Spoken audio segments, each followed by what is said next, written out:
Petición al diablo.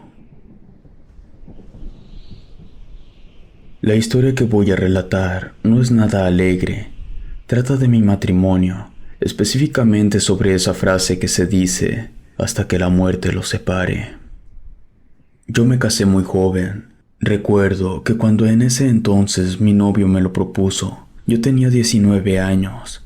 Vivía en una familia muy tradicional, así que no le sentó nada bien a mi padre. Hasta antes de ese punto, nuestra relación había fluido bastante bien. Él me escribía cartas, dibujos y me regalaba cosas, nada muy caro ni llamativo para que mi padre no lo notara. De hecho, mi padre ni siquiera sabía que yo tenía novio. Siempre fuimos discretos. Lo mantuvimos en secreto por 5 años. Así que, cuando lo llevé a casa a hablar con mi padre, las cosas explotaron. Mi padre lo golpeó brutalmente y lo corrió de la casa apuntándole con un arma. Hasta ese momento había sido la cosa más terrible que jamás había visto. Esa noche escapé de mi casa. Mi padre me tenía encerrada en la habitación, así que tuve que romper la ventana. No me llevé nada más que lo que traía puesto. Para cuando mi padre llegó a mi cuarto, yo ya estaba del otro lado de la calle y corrí hasta la casa de mi novio. Él vivía con sus padres. Los señores me recibieron muy bien, no me culpaban de nada. De hecho, nos llevaron a la central de camiones y nos pagaron los boletos para irnos a otra ciudad. Al llegar a la otra ciudad, lo primero que hicimos, incluso antes de buscar dónde pasar la noche, fue ir al registro civil a casarnos. La gente de las oficinas pensaron que él iba obligado por tantos golpes que traía. Nos miraban raro. Salimos casados. Veníamos platicando de cómo le íbamos a hacer para sobrevivir. Cuando pasamos por un car wash, tenían un letrero que decía que requerían un hombre para trabajar. Mi esposo entró a preguntar y le dijeron que sí, que se presentara al día siguiente a eso de las 10 de la mañana. Él aprovechó para preguntar si, de casualidad, sabían de un cuarto para rentar y le dieron una dirección. Tuvimos que caminar como 1 hora para llegar. Era la casa de una viejita. Estaba rentando un cuarto que tenía en el patio trasero de su casa. Nosotros le contamos todo lo que habíamos pasado y le aclaramos que no teníamos ni un solo peso, pero que mi marido ya tenía trabajo, así que sí podríamos pagarle después. Aceptó, rentamos el cuarto. La señora en verdad fue muy amable. Estuvimos viviendo ahí durante 1 año. Al car wash le fue muy bien, tanto que pasó de lavar cualquier tipo de auto a solo lavar autos deportivos. Triplicaron sus precios y aún así siempre tenían fila. Mi marido ganaba muy buen sueldo más propinas. Fue por eso que pudimos movernos a una casa rentada igual, pero al menos ya teníamos más espacio. Vivíamos cómodamente. Siempre tratábamos de gastar lo menos posible porque estábamos ahorrando para nuestra boda por la iglesia. Luego de 4 años, finalmente pudimos realizar la ceremonia religiosa. Mi padre no asistió. Todo hubiera sido perfecto. Pero después de que el padre dijera la frase, hasta que la muerte los separe, mi marido cayó muerto. Le dio un infarto fulminante. Yo quedé destrozada. Aún así, no volví con mis padres. Me fui a vivir con los padres de mi difunto esposo. Ni siquiera tuve que pedirlo. Ellos mismos me llevaron sin preguntar. Sin mi esposo, mi vida se sumergió en un luto perpetuo, solo abrazando sus cenizas. Yo me hundía cada vez más. Cuando toqué fondo, luego de algunos años, me dije que ya no podía más, que necesitaba ver a mi esposo al menos una vez. Y lo único que se me ocurrió fue empezar a hablarle al relicario de sus cenizas. Cerré los ojos y empecé a rezarle al de arriba. Le supliqué que por favor me devolviera a mi amado al menos por 1 noche. Por mucho tiempo no ocurría nada, así que decidí hacerle la misma petición al de abajo. No pasaron ni 10 segundos cuando la ornamenta de las cenizas de mi esposo reventó en 1000 pedazos y sus restos quedaron regados por toda la habitación. Salí corriendo directo al baño porque algunos pedazos de metal me habían hecho cortadas. Apenas iba a llegar cuando la madre de mi marido gritó y me preguntó qué era lo que había pasado. Yo le dije que se me había caído un plato de vidrio, que todo estaba bien. Luego entré al baño, me puse jabón en las heridas y empecé a limpiarme despacio, cuidando de no lastimarme más. En ese momento empecé a escuchar ligeros susurros. Termina con tu vida. Hazlo para que puedas acompañarme. Estaremos juntos. Eso me causó un tremendo escalofrío. Mi esposo jamás me pediría una cosa tan terrible. Salí del baño y empecé a caminar por la casa intentando averiguar de dónde provenían aquellos susurros.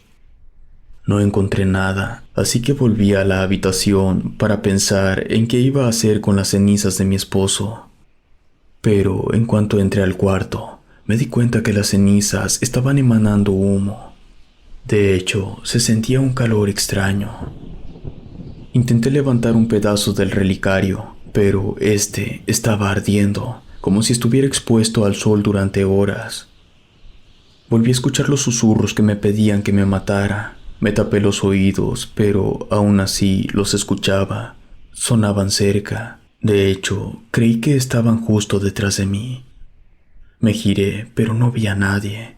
Salí de la habitación y afuera ya no se escuchaban los susurros. Empecé a alterarme porque me daba pánico tener que explicarle a mi suegra lo que estaba pasando. Yo estaba en la cocina, temblando, cuando sentí que algo me abrazó por detrás, pero no de forma agradable, sino que era como si una presión me rodeara el cuerpo y lo presionara, prohibiéndome el movimiento. Me sentía amenazada. Yo intentaba zafarme de aquella fuerza invisible, pero no lo conseguía. Estaba intentando manotear y soltar patadas, pero no podía. Por más que intentaba, no lograba recuperar el control de mi cuerpo. Esa extraña fuerza invisible me tenía sometida. El sonido de algo rompiéndose me puso todavía más nerviosa. Mis suegros gritaron asustados.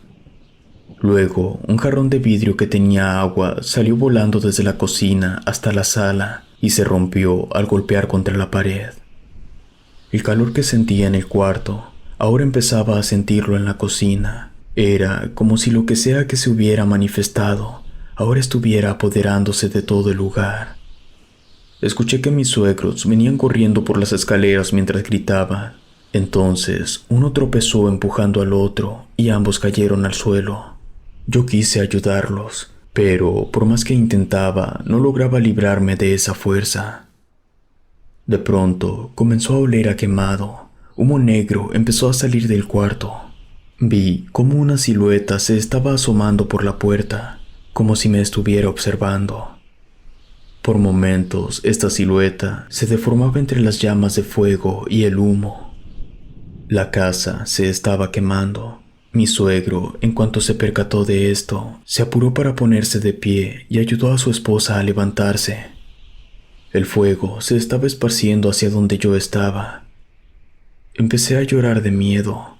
No quería morir. Yo solamente quería ver a mi esposo por última vez. Mis suegros me gritaban que fuera con ellos para salir de la casa, pero yo llorando les respondí que no podía moverme. Mi suegro quiso ir a ayudarme, pero su esposa no lo dejó. El fuego estaba demasiado cerca de mí. Él corría demasiado peligro si se acercaba. Ambos salieron de la casa. Pude escuchar cómo gritaban por ayuda.